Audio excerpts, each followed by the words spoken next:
Hello. Hey, buddy, how are you? It's Mike and Jay with the Detroit Cast. Hey, Martin. How's it going, Mike? How's it going, Jay? Very well, thank you. It's going very good. Listen to that voice. So recognizable right out of the gate. Thank you for popping on the show, buddy. We appreciate it.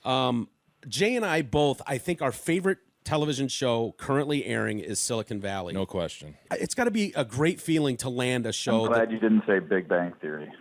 That no. would've been awkward. Our favorite show airing on television is currently Big Bang Theory. And God damn it, I'm out of here. Tricked again. Well, it's got to be such a thrill, dude, to land on one of the biggest shows on television. I don't know if you saw that coming, but congratulations, first off. Yeah, I feel like I've hit the jackpot a few times and just been lucky to work with really great people and be a part of things that I look back on. And no matter what their success was in popular culture, they were so much fun to do, and I'm so proud of them. And I think all of them have grown in, the pop culture encyclopedia. In any case, Party Down, NTSF, SDSUV, we did on Adult Swim, Freaks and Geeks, and now Silicon Valley. I've been really fortunate on television. Is that something that comes easy? Are you kind of a computer nerd? Because I think the dialogue would be really hard to pull off that you guys do if you're just acting that. I learn as much as I can for the things that I actually have to say and portray somewhat accurately.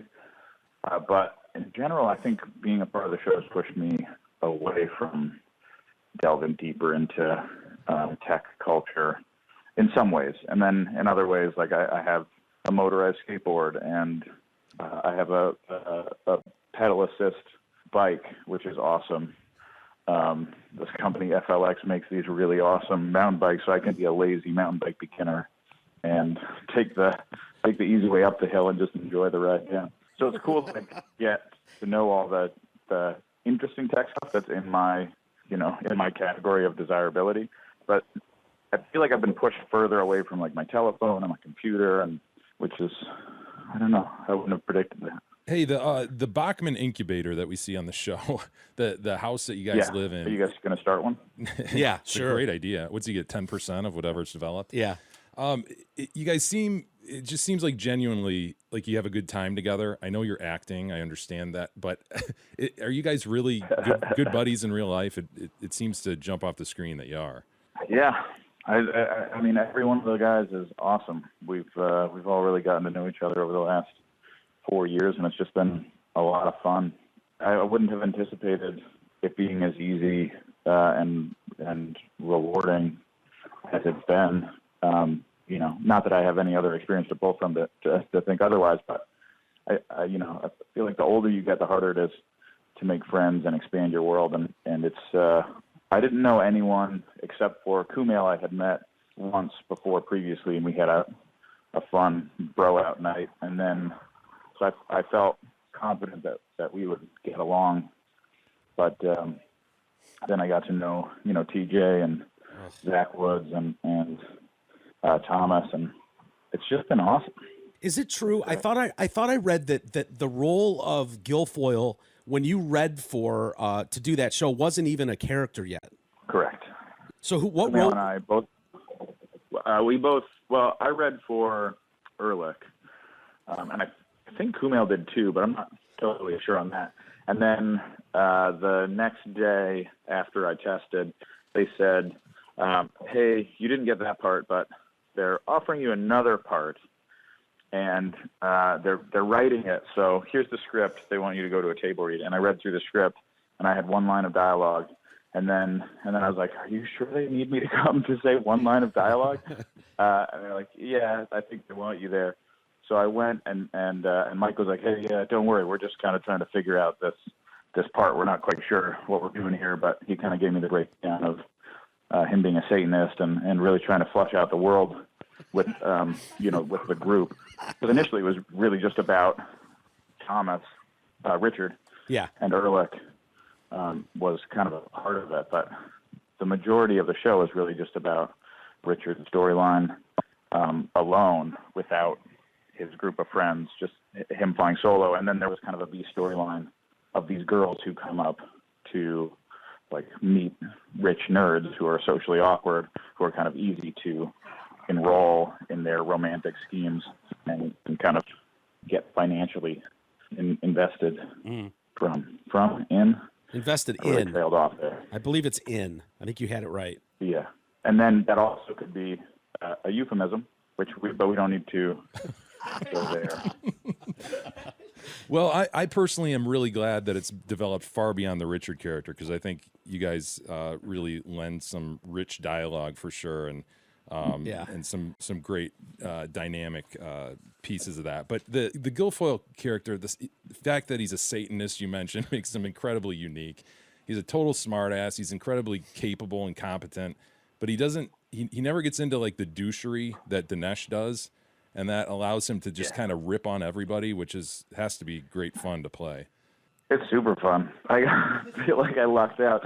When we read the episode in the first season where I have a girlfriend, that kind of broke the mold for what I was doing and because I was really, like, a lot of what I do in the show was tailored a little bit to this concept, and then to me, what they saw me bring for my audition for Ehrlich. And so I think it was just this idea that kind of grew, and I just saw it change and realized exactly where I sat in the group when we did the episode where I have a girlfriend and everybody else is clearly jealous. That episode, by the way, is that Lily, the girl from the AT&T commercials? Yes, it is. I currently have the biggest crush on her, man. Is she? Tell me she's a cool chick in person. Yeah, she's very sweet. Is she? Yes. Okay. Miss Vaintrub. So the Gilfoyle character, I mean, does he have a weakness? The guy, he just seems to be one of those guys who fucks with everybody and seemingly doesn't give a shit about anything or anyone. Nobody can sort of touch him. He's the master at reading everybody's minds. I mean, what is his weakness? And are we going to learn that in the upcoming seasons here? I think so. I hope so. I'd imagine at some point we'll harp on that. So far, it's been a lot of Gilfoyle winning and Dinesh losing as a part of their cycle. I'm sure, hopefully, at some point we may break that cycle. But I enjoy this. I enjoy this part of it so much. I don't know how much I want that to happen. But that's not up to me. That's up to the writers. But they're. I hope that there's something like that happening. I'll whisper it in somebody's ear, and we'll see what happens. Sounds good. Martin, what are your favorite scenes to do? Do you like the ones, you and Dinesh have such great chemistry together, or do you like the full team ensemble when it's 4 or 5 of you going back and forth? They're both fun. It's fun to hang out with the whole group, for a long period of time. That's fun. But those scenes tend to take a long time because there's so much work that goes into a scene that has 5 dudes in it that's a page long takes a lot longer than a scene that's just me and Dinesh talking that's a page long, because there's a lot more work that goes into covering each individual person. Mm-hmm. So it can feel like you're doing the same thing on repetition, and that tends to get boring, but we find a way to make it fun and enjoy everything, even when we're spending 8 hours doing a scene. I don't know. I think it's more fun to they're both fun. Sounds like the work is easier. The work's easier when it's just you and Dinesh, but they're all great. It's quicker. Yeah, it's sure. Quicker. But it's all fun. It's when you get to go work with your friends, it's fun every day.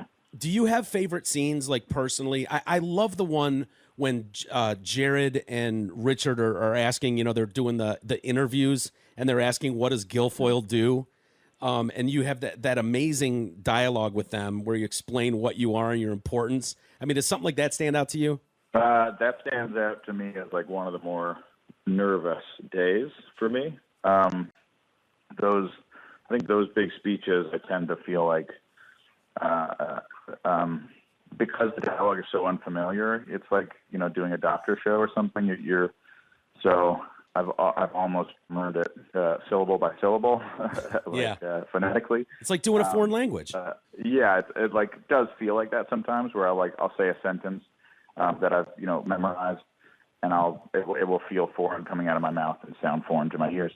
But I try to understand as best I can everything that we're doing. Those scenes are fun. They're certainly more nerve-wracking. I'd say the most fun are when I personally like working with Kumail and playing with that relationship. But I think it's more fun for me to like watch the episodes and see the stuff that Thomas and Zach did when I wasn't there. That's the most fun for me, I think. How about the middle out scene? I think probably one of the more classic scenes. One of the best probably shows or scenes in television history, in my opinion. It's fucking amazing. Did you feel that as you were doing it? I mean, did you guys really? It must have been hard not to laugh, number one. But I mean, did you feel like, wow, this is really, really good writing? I feel like you guys love dick jokes. Yeah, sort of. Sorry. We definitely had a lot of fun there. There was a point at which there was a lot of improvisation going on, and really finding what was funny. But I think the way that we were doing it was there was a moment where Alec walked into the room and he said, "Okay, it's okay. Like we can't." I think it was after one or two takes. He was like, "We can improvise. I think there is something there, but you can only do it if it's serious. It can't be any sense of awareness that this is funny." Yeah. Like all of that has to disappear, and because I think we were like really hitting the puns and really hitting them harder than we needed to. And then I think after that, we just hit a groove. Like everything fell into place, and that made it even more fun. But dude, when you step up from the couch and are like, I think the measurement you're actually looking for is dick to floor ratio or something. Like, how does the room not just the D2F? Like, how does the room, or maybe they do, just lose it? I couldn't sit and keep a straight face during something like that. I don't know, man. I guess we're professional, and you're very unprofessional. I was anticipating that answer. I'm really immature, and I find dick jokes hilarious. No, it's the whole like. It's just like it's poetry to watch a scene like that unfold. It really is, and it's one of our favorites. That and Dinesh's gold chain. I could watch those scenes for eternity too. Zach's line always makes me laugh when I think about it. Which one? Where I'm paraphrasing. I don't remember it exactly, but I think it's like, "Oh, do you choke your mother with that gold chain when you fuck her in the ass?" Yes. Something like that. Yes. As you guys are walking into the big meeting. Yeah. It makes me laugh so much because I didn't know he was going to say that, and so hearing it for the first time, that was really hard not to laugh at. But I might have been off camera for that, which works out great. Hey, I want to ask you something about the set. Again, back to the Bachman incubator. You guys have it looks like a very real house, and you guys tend to have a lot of beer and stuff sitting around. And I can't help but notice Drake's IPA all over the place. Are you guys like a huge fan of that, or is that like a paid for sponsorship? I don't know how that. I think it was more to legitimize. Like I drink. Your Rasputin's Imperial Stout. Yeah, right? Rasputin from West. That? I think it's called West Coast Brewery. North Coast Brewery. But I assume it's more there to legitimize. I mean, the amount of detail and work that went in to all the sets by our set deck and props, and everybody really does their homework. The whole art department is awesome. So all of those details actually have purpose. But I didn't set that there intentionally for us to have a conversation about. So that's not me trying to avoid the conversation. Yeah. You can talk as long as you want. So are we just looking at the front of a house then, and you guys have a set somewhere else that you're actually? Is it like the Brady Bunch house? Is that what you're telling us? Yeah. Yeah. Yeah. We built. We started off by shooting the pilot in an actual house, and now when we shoot the exteriors, we still shoot at that same house, but after the pilot, it's more time effective and money effective to build a set that's bigger, so that you can fit cameras in and you can kind of make it the right size and dimensions that you need it to be for the purpose of the show, and making a TV show inside of this room. So everything got a little bit bigger, and we changed the layout a little bit. It's all based on a real house.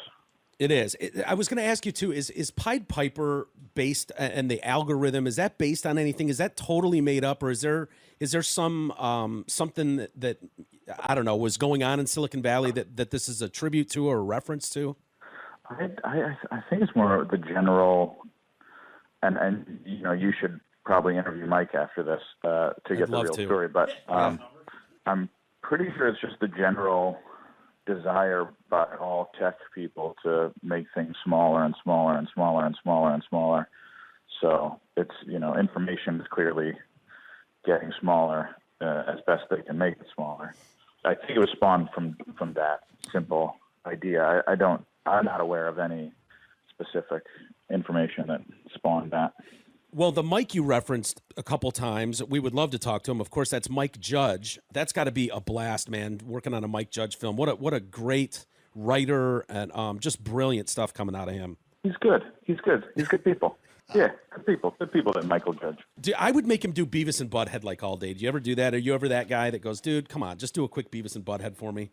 When he's directing, there are like little moments where you hear him just go, and I love it. It just makes me so happy when he pauses for a second and so it's not intentional. Like it's his voice. It's not intentional. He's just going. I mean, he's miraculously good at voices. So those are definitely two very specific voices that he does. But just when he goes, it falls into that same register, so it feels very familiar. Yeah. To Butthead. So it makes my day. That would make my day too. Is his regular talking voice the Hank Hill, like, damn it, Bobby? Is that his normal voice? No, that's definitely a put on. I know, like Seth from Family Guy, like Brian the dog is just his normal speaking voice. Yeah. So when you hear him talk, McFarlane. So I don't know if it's like you're just on set and you just hear, damn it, Bobby, every time he's directed you. I wish my name was Bobby just so I could hear him say that. And then I would always fuck things up just to hear him say, damn it, Bobby. Well, thank you so much for the time, Martin. It's Martin Starr we're talking to, and he'll be at Motor City Comic Con this weekend, Saturday and Sunday. And if I know there's a whole list of other people that are going to be there. One of them I noticed was Rob Schneider, and I had a famous falling out with him. So look out for him. He's kind of a dickhead. Yeah, I've heard. I forget. Maybe I shouldn't say his name in case. No, you can. You can. Sure. Ken Marino had a very funny experience with him, where all I remember from it is that I think they were in some sort of a fight, and it was Rob, I think, that was upset with Ken, and Ken just decided to kiss him on the mouth in a very public setting. Nice. And that pissed him off so much. Yeah. Like I just wish I had been there. It sounds like a really funny exchange, and Ken Marino likes to commit to a bit, so I'm sure. So he went for it. Yeah, we famously called his house, and his mom answered the phone, and so we were asking about his childhood bedroom, and asked her kind of lightheartedly if there were still like Playboys under the bed or something, and she told him when he got home, and he flipped his fucking shit, dude. He called me on my cell phone. I still don't know how he got my number, and was screaming at me for an hour about how fucking fired I was. It's over. He was talking about like top level bosses that don't even live in the city of Detroit. I mean, he was full on. He wanted heads rolled. It was hilarious. So watch out for that little guy. I'm not super worried about him firing me. But it's cute. It's very cute. How did you get a job again? I'm so proud of you for keeping working. Well, blacklisted by Rob Schneider. Yeah, Rob Schneider took me down hard. It was bad. Yeah. Careful where you say that, because it could contextually mean something totally different. Good point. Martin Rob Starr took me down hard. Yeah, he took me down hard. He sure did. Thank you so much for the time, brother. We really appreciate it. Have fun in Detroit this weekend at the Motor City Comic Con. Thanks a lot, Martin. Yeah, thank you so much for having me on, guys. Absolutely. Let's do it again. Mike, Jay, I agree. We should do it again. Take care. Let's do it. See you, buddy. Bye-bye. Bye, guys. Bye.